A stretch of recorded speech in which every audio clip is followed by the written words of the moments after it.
Bismillahirrahmanirrahim. Jadi kalau dalam tradisi agama itu silaturahim adalah menyambung sesuatu yang seharusnya tersambung. Agama yang masuk negara enggak konflik itu diantaranya paling spesial itu Indonesia. Karena para wali ini mendampingi kultur daerahnya tapi tidak benturan. Misalnya kalau orang Jawa dulu pakai sesajen di sawah-sawah katanya dimakan penunggunya. Ya penunggunya sawah itu kalau dulu ya pikirannya itu makhluk gaib. Di era modern ya penunggunya itu ya kambing, ayam itu. Jadi ya memang yang makan itu akhirnya. Tapi dulu itu aneh diistilahkan dimakan penunggunya. Kalimat penunggu itu apa ya gak jelas, apa dengan tanda petik apa penunggu betul gak jelas. Wali-wali datang tidak mengkafirkan itu tapi terus dirubah jadi sedekah ke tetangga-tetangga. Jadi kultur itu gak dilawan tapi cukup diubah. Jadi makani demit menjadi sedekah ke tetangga. Nah cerita kurban juga seperti itu. Dulu tokoh-tokoh Quraisy penunggu Ka'bah itu dulu sudah ndak tauhid, sudah musyrik kalau dalam bahasa agama. Itu di mana-mana termasuk kebutuhan pokok manusia itu kalau kumpul-kumpul itu makan-makan. Itu mulai dulu. Terus korbannya itu ya pasti perempuan mulai dulu. Jadi hanya bagian masak, boleh makan nanti ngenteni luwian itu, ngenteni bekas-bekasnya. Sehingga yang nyortir Abu Jahal CS itu. Jadi yang kurban harus hewannya bagus, spesial, bahkan nggak boleh dikawinkan. Hewan yang mau dikorbankan itu nggak boleh dikawinkan, nggak boleh pernah dikendarai, nggak boleh pernah dipakai bajak sawah dan sebagainya. Semuanya serba spesial. Nanti dikorbankan di Ka'bah. Yang dijual Ka'bah. Nah pertanyaannya Ka'bah ini nggak memakan daging. Yang untung ya ketua-ketuanya ini. Karena Ka'bah tidak doyan daging. Dan itu ya di atas namakan Allah. Ini demi taqarrub ila Allah, demi itu. Sehingga mereka bilang wa qalu hadhihi an'amu wa harsun hijrul la yat'amuha illa man nasa'u bi samihim. Ini hewan korban harus spesial dan yang berhak makan hanya orang-orang spesial, yaitu para penunggu Ka'bah, para sadanatul bait. Tapi karena mereka sudah tidak benar, tidak jujur, Islam mau merubah tradisi itu. Tapi kalau tradisi itu dirubah, maka Islam akan terkenal pelit karena dari acara makan-makan menjadi tidak ada makan-makan. Jadi kadang kebenaran itu harus diganti dengan sesuatu yang tidak ekstrim karena tadi dari acara makan-makan menjadi sama sekali nggak makan-makan. Maka terus diganti oleh Islam dengan kalimat udhiyah, dengan kata kurban. Nah, kenapa itu harus terjadi? Karena kurban itu sebetulnya syariatnya Nabi Ibrahim, di mana orang Mekah itu memang turunan Nabi Ibrahim, sehingga sisa-sisa makan-makannya masih. Cuma mulai ada melenceng, ada sesajen, ada khurafat, ada bid'ah. Kemudian itu mulai masalah. Terus Rasulullah Muhammad SAW datang ingin benahi itu. Tapi yang dibenahi adalah menghilangkan kemusyrikannya, bukan makan-makannya. Akhirnya diganti oleh udhiyah. Nah, kenapa ada kurban? Kalau dalam banyak literatur, Nabi Ibrahim alaihissalam itu Nabi yang paling dengan tanda kutip mengklaim kalau beliau itu orang paling sayang kepada Allah, paling dekat kepada Allah. Nggak ada yang dicintai selain Allah. Beliau memaklumatkan itu baik secara lisan maupun di gemuruh hatinya, di bisikan hatinya, di detak jantungnya, pikirannya seperti itu. Pas itu beliau belum punya putra karena beliau termasuk lambat punya anak. Suatu saat ditakdir punya putra yaitu Ismail. Pas seneng-senengnya jalan, pas seneng-senengnya punya anak, sama Allah disuruh nyembelih. Anak kamu harus kamu sembelih. Ibrahim kaget. Kenapa ya Allah? Kamu adalah orang yang sering ngomong bahwa yang paling kamu cintai saya. Tapi setelah ada anak kamu, kayaknya enggak. Protes Nabi Ibrahim, Pak. Yang benar Gusti, iya harus anak kamu. Karena beliau kadung janji, kadung komitmen yang paling dicintai Allah, tidak ada yang lain. Saya akan mencintai engkau ya Allah, meskipun harus korbankan anak saya. Singkat cerita terus disyariatkannya korban itu. Ketika Nabi Ibrahim berkomitmen melaksanakan perintah itu, Ismail juga mau nurut, bersama Allah diganti oleh hewan kurban yang bernama kambing. Sehingga versi cerita itu bahwa Allah akan maklumi ketika orang mencintai Allah secara serius, bersamaan dengan itu orang juga mencintai anaknya dengan proporsi masing-masing. Itu di khazanah-khazanah yang saya baca. Versi kedua, tapi ini nanti nggak perlu dipertanyakan, itu versi yang paling baik, yang paling benar gimana? Yang tanya juga bid'ah, yang jawab juga bid'ah nanti. Karena itu wilayah yang kadung terjadi. Jadi kalau dalam ilmu hadis itu, kalau kadung terjadi, buat kamu unggulkan yang mana, tetap saja yang terjadi hanya Satu, mus kelewat. Beda dengan istihad solusi. Karena mau terjadi ya kita uji coba. Kalau nggak cocok yang A ya cocok alternatif B, alternatif C. Kalau sudah kelewat, mau gimana? Kalau salah ya salah aja kan. Versi kedua begini. Semoga versi kedua ini yang benar. Kalau ini benar, keren. Nabi Ibrahim itu memaklumatkan diri. Kalau dalam bahasa Arab itu idea itu mengklaim bahwa dia adalah orang yang paling sayang terhadap makhluk Allah, semua hamba Allah. Terus beliau diterbangkan ke langit. Diterbangkan ke langit, ke alam malakut. Ya tidak usah ditanyakan, tanya terbang gimana, nanti ribet nanti itu. Setelah diterbangkan di langit, wa kadzalika nuri Ibrahim malakutas samawati wal ardh, diperkenalkan alam langit, terus dipertontonkan. Itu ada sekian hamba Allah yang nyabu, yang ngefly, yang dugem, pokoknya yang maksiat-maksiat itu. Ibrahim ditanya sama Allah, gimana itu mereka menurut kamu?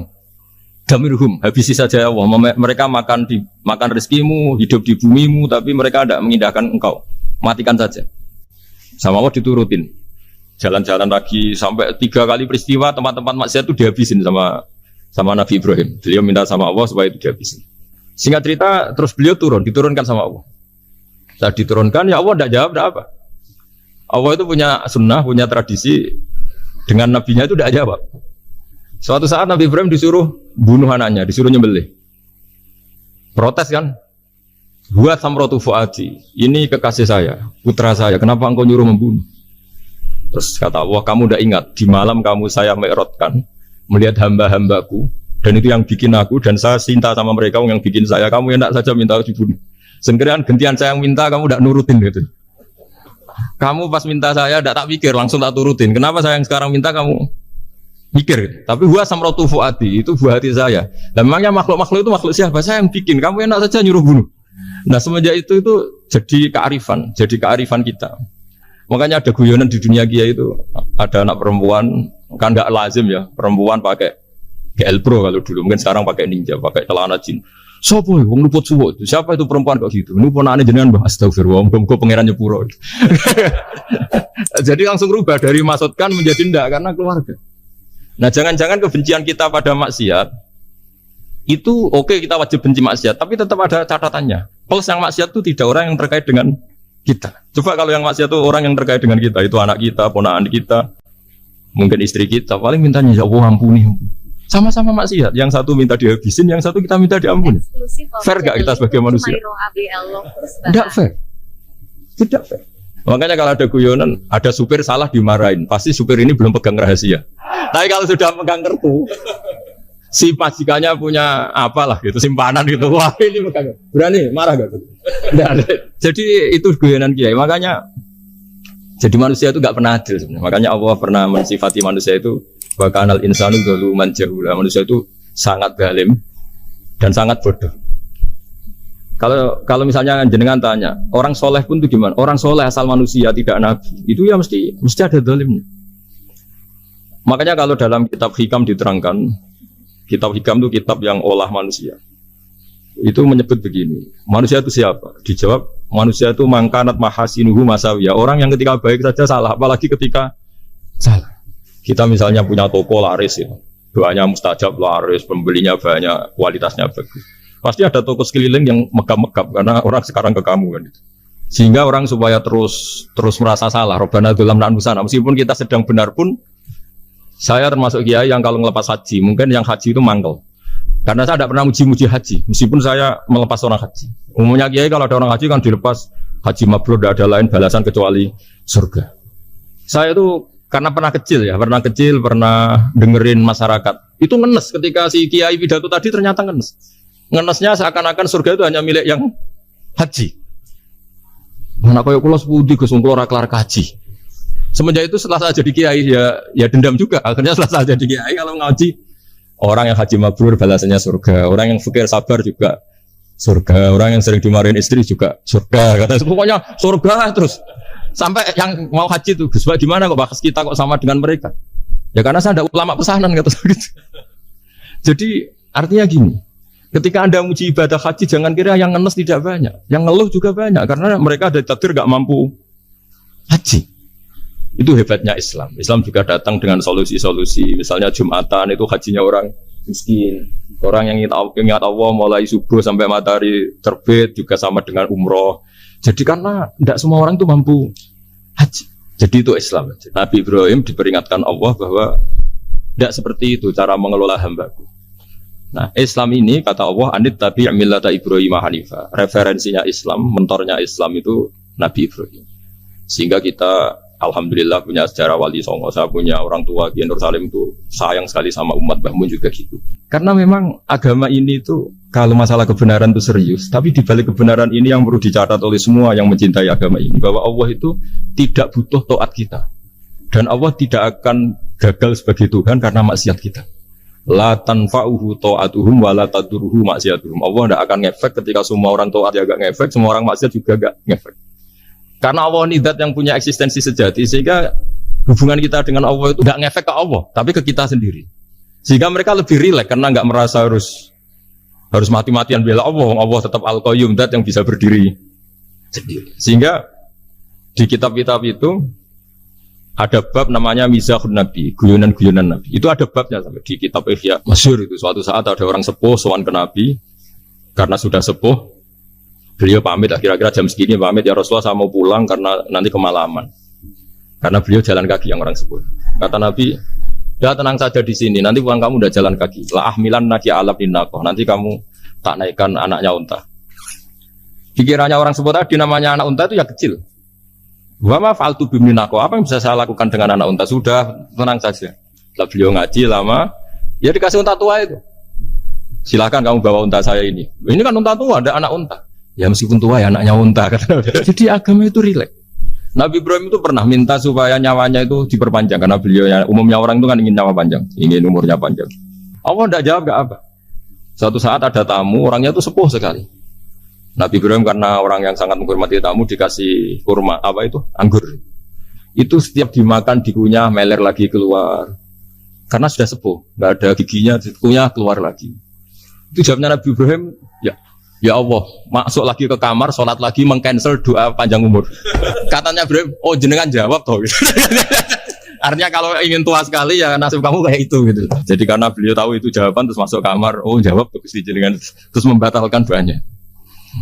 Itu Nabi Ibrahim. Kalau orang sekarang enggak, dongo ngarani, ya tua ya tetap sehat. Karena doa itu kalau enggak diperjelas itu ya repot. Ini cerita supaya kita berislam itu teriak. Saya Mbah Mun itu meskipun kiai top, senengannya dia guyon bapak saya. Tapi guyon itu ada yang wajib. Saya dulu itu janggal. Nuduh zina itu dosanya besar sekali. Saya ulang lagi, nuduh orang lain zina itu dosanya besar sekali. Disebut bab qadzaf. Saya pernah menjumpai 3 kiai besar dua, 3 kiai besar. Dia top semua. Di majelis itu ada gosip bahwa si A itu punya selingkuhan sama Sri misalnya atau siapa lah. Kalau di Arab itu senengannya pakai Salma. Laila Majnun Salma, kalau di Jawa itu kasihan kurbannya itu. Ya, tapi itu contoh saja. Itu si Kiai 3 tadi gak ngefek, malah tanya gini, loh apa perempuannya cantik? Wah, cantik sekali Mbak. Cantiknya sampai kayak apa? Malah bicara cantiknya perempuan. Saya itu ya pertama iskal. Ini Kiai kok bakas orang apa? Cantik. Orang ayu. Setelah majelis itu bubar, yang penggosip tadi ya yang gosip ini gak Kiai, yang pembisiknya ada Kiai, yang gosip ini gak Kiai. Cuma Kiai 3 ini posisi mendengar.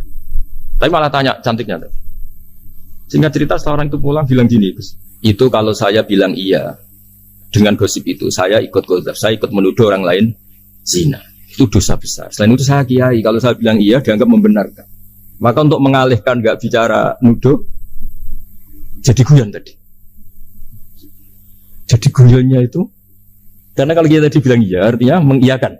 Dan itu artinya qadzaf, punya dosa besar karena nuduh orang lain zina. Diperparah dia kayak besar kan orang menjadi percaya karena yang ngomong bukan penggosip lagi tapi ya maka dialihkan loh ayo lucu sampai segitunya kearifan sehingga dulu ketika Ma'is itu seorang sahabat yang pernah salah besar itu Nabi ketika beliau ada gosip salah gitu ya Nabi masih jangan-jangan kamu hanya mimpi jangan-jangan kamu hanya megang tapi tidak sampai zina. Sampai terakhir Nabi tanya, Afi aplikasi, jangan-jangan otak kamu sudah agak error. Saking tidak inginnya Nabi mempercayai hal-hal seperti itu. Nah problem kita di zaman sekarang justru kadang nyari-nyari supaya tahu buktinya. Yang dulu para orang soleh menghindari bukti itu supaya nggak suudzon. Sekarang orang mencari-cari bukti. Padahal itu dilarang. Wala tajassasu, orang nggak boleh mencari-cari kesalahan orang lain. Nah itu kearifan-kearifan yang saya dapatkan dari Bapak, dari Mbah Mun, dari Pak Zaini, dari Pak Gures. Mereka orang-orang yang luar biasa, menghindari ngomong penting. Sekarang itu orang banyak yang sering ngomong penting. Sebenarnya itu malah salah. Karena kalau ngomong penting itu vonis terhadap orang lain. Tapi kalau kamu rileks, tidak. Nabi dulu itu rileks sekali. Ketika beliau ngaji gini, terus ada pemuda lewat bawa cangkul, mengabaikan pengajian Rasulullah. Banyak sahabat bilang, celaka orang itu ada Nabi ngaji kok tidak ikut. Jawabannya Nabi unik. Jangan-jangan dia punya keluarga yang harus kerja. Dan kalau harus kerja untuk nafkah keluarganya itu juga ibadah. Itu ya sunnah saya. Jadi Nabi rileks saja, tidak tersinggung, tidak. Nah, kenapa kita butuh rileks? Karena kebenaran sekali dipaksakan itu jadinya benturan. Dan itu wali-wali Songo itu dulu sudah berpikir seperti itu. Sehingga Pak Zaini yang sering ngendikan sama saya, kita ini bisanya mengikuti Mas Ba, kalau manggil saya Mas, tidak bisa benturan. Sehingga tadi ada modifikasi dari sesajen menjadi sedekah, dari apa menjadi apa. Jadi tidak langsung benturan. Dan itu khazanahnya, bacaan-bacaannya banyak sekali, termasuk peristiwa udhiyah tadi. Jadi dulu kurban itu dipakai ajang orang-orang tokoh Quraisy supaya dapat daging yang bagus di atas namakan Ka'bah. Jadi agama ini dijual mulai dulu. Sekunane kuno agama ini dijual. Dan agama mulai dulu ya prospek. Ka'bah itu bisa menyedot wisatawan berapa, wisata religi. Sehingga dulu ada Ka'bah tandingan, perhitungannya juga ekonomi. Jadi mulai dulu itu ya sudah seperti itu, Mama apa Mang Allah bikin dunia seperti ini. Jadi mulai dulu agama itu ya sampai orang Yahudi gak mau iman sama Nabi ya pikirannya sederhana, kalau saya tokoh banyak yang sowan, banyak yang ngasih-ngasih. Kalau saya ikut Muhammad, saya anak buah yang ngasih saya siapa? Ya? Jadi perhitungannya juga ekonomi. Jadi ketika Abraham mau bikin Ka'bah tandingan, itu perhitungannya juga ekonomi. Jadi ribet kan memang kalau manusia itu sudah ribet. Tapi Islam ini datang bukan untuk itu, tapi memaklumi itu. Itu hebatnya Nabi Ibrahim. Ketika beliau berdoa, ya Allah, keluarga kami saya tempatkan di Mekah. Rabbana liyuqimus sholata faj'al af'idatam minan nasi tahwi ilaihim warzuqhum minas samarat. Cuma menurut Islam dibalik, ya Allah, kita ini ingin anak-anak kami ini bersujud kepada Engkau, ingin anak-anak kami ini melakukan sholat. Tapi mereka ini manusia yang untuk ketahanan hidupnya butuh makan, butuh rizki, butuh ekonomi. Maka tolong ekonominya dijaga ya Allah. Jadi dibalik, demi sholat menjaga ekonomi. Jangan dengan demi ekonomi meninggalkan sholat. Jadi dibalik, jadi demi sholat menjaga ekonomi. Juga termasuk menjaga politik. Andaikan tidak ada orang Islam yang cakap politik, terutama yang soleh-soleh. Kemudian negara bikin aturan ala mereka. Sholat dianggap larangan, pengajian dengan larangan, juga repot. Makanya mulai dulu kiai-kiai itu ya politik, karena nggak ingin negara ini diatur oleh orang yang anti sholat, anti agama. Karena kalau negara terserah yang sedang jabat, kemudian yang jabat tidak soleh, bisa nganggap maksiat-maksiat tidak ilegal, yang pengajian justru ilegal. Nah, di sini kenapa banyak orang-orang soleh dulu ya rata-rata ya berpolitik mulai sebelum kemerdekaan sampai setelah kemerdekaan. Jadi itu ada filosofinya. Nah, bahwa ada oknum-oknum yang tidak seperti itu ya monggo, itu oknum. Tapi sebetulnya awal-awalnya kenapa banyak orang soleh yang politik, karena nggak ingin negara ini dipimpin oleh orang-orang yang anti agama, anti kebaikan. Sehingga berkahnya apa? Berkahnya negara ini berkonstitusi secara Islami. Meskipun tidak negara Islam, tapi tadi hak asasi manusia terjaga, hak belajar, hak beragama, hak ibadah. Coba bayangkan kalau kita jadi korut, Korea Utara kan pusing. Itu uniknya, lagi-lagi ini cerita uniknya. Itu mulai dulu itu tidak ada benturan. Ketika ada Masumi, ada Partai NU, ada macam-macam. Muhammadiyah datang di Jogja itu Mbah Ahmad Dahlan itu teman dekatnya Mbah Hasyim. Saya tahu banyak tentang, namanya dulu Mbah Darwis. Itu dulu ngajinya sama pernah buyut-buyut Qiyami di sini. Dulu ngaji Mbah Soleh Darat, Mbah Ahmad Dahlan sama siapa itu Mbah Hasyim. Ketika di Mekah, yang Mbah Ahmad Dahlan ngaji Syekh Khotib Minangkabau itu ya sama Mbah Hasyim. Nah kebetulan Mbah Ahmad Dahlan hidup di Jogja yang zaman itu sudah khurafatnya kayak apa, karena ada sistem agama yang sangat, menurut beliau sangat jauh dari Islam yang murni. Terus beliau revolusinya seperti itu. Yang Mbah Hasyim nempat di Jombang. Nah itu kan murni ilmu sosial, murni muqtadul khalq. Terus beliau punya metode yang berbeda, tapi nggak masalah, mulai dulu nggak masalah. Kemudian jadi kalau yang kadang-kadang memasalahkan tuh ya memang yang nggak tahu masalah. Sebenarnya dulu dia biasa aja, karena ya itu urusan metode, urusan. Saya teruskan masalah ukhiyah. Jadi yang diceritakan Nabi Ibrahim tadi bahwa benci seseorang kita atas namakan maksiat itu tidak segampang itu. Karena jangan-jangan kebetulan yang maksiat itu keluarga kita. Apakah kita punya kebencian yang sama saat yang maksiat itu keluarga kita, atasan kita, teman kita? Ya kayak tadi. Kalau saya corong jodi belenjani janji, ada orang janji sama saya nggak tepat waktu, saya bisa marah itu pasti sebabnya jelas. Itu bawaan saya nggak berjasa sama saya. Kalau kata dokter Klik nggak cantik. Intinya Nabi Ibrahim itu coba kalau yang maksiat itu anak kamu berharap saya ngasih tobat kan, bukan langsung tak habisin kan. Intinya Allah ingin bilang ke Nabi Ibrahim, andai kan yang maksiat itu anak kamu, ingin saya menghabisi apa tak kasih tobat? Ya kasih tobat ya. Ya seperti itu saya yang bikin. Maka di Al Azhar sana kalau cerita orang-orang alim itu masyhur. Ada tempat maksiat mau dihabisin sama orang-orang yang sangat keras. Ketemu Syekh Mutawalli Sarawi, ditanya, andai kan mereka mati saat maksiat, itu mereka ke surga apa ke neraka? Ya ke neraka. Ditanya sama Syekh Mutawalli, kalau mereka ke neraka, akan ada dzalika muradan Nabi? Apa seperti itu yang digandaki Nabi, umatnya mati terus masuk neraka karena belum tobat? Tidak, Nabi inginnya mereka tobat dulu. Ya sudah, jangan dihabisin. Kamu berproses ikut mentobatkan mereka. Kebetulan ini mau mendengar. Jadi kita lunak, kita baik itu ya semuanya ingin Allahum yarji'un, semoga mereka kembali, mereka tobat. Bukan lunak dengan arti mengakui maksiat itu satu kebaikan, itu yang bahaya. Kalau lunak sampai mengakui itu maksiat itu kebaikan, itu bahaya sekali. Tapi kita lunak karena kita ingin berproses untuk bertobat. Karena tadi kalau kita punya nurani itu mesti, andai kan yang maksiat itu anak kita atau teman dekat kita atau orang yang berjasa sama kita, apa kita bisa tegas? Kira-kira gimana? Waqat adabbahu ta'ala khalilahu Ibrahim fi ba'di mawatinihi al-azimah. Jadi Allah kalau dalam bahasa Arab memberi teguran itu namanya takdib. Makanya kalau orang nakal itu, kalau orang Jawa bilang kurang ajar. Sebenarnya ajar itu kan tahun ajaran baru. Ajar itu kan barang baik. Ya kan disebut tahun ajaran baru. Pengajaran, ajar itu kan barang baik. Jadi kalau kurang ajar berarti kurang baik. Itu bahasa Arabnya orang yang kurang ajar perlu diajari. Itu kalau orang Arab bilang ditakdib, diwarai toto kromo, diadabkan. Jadi belum punya adab diadabkan.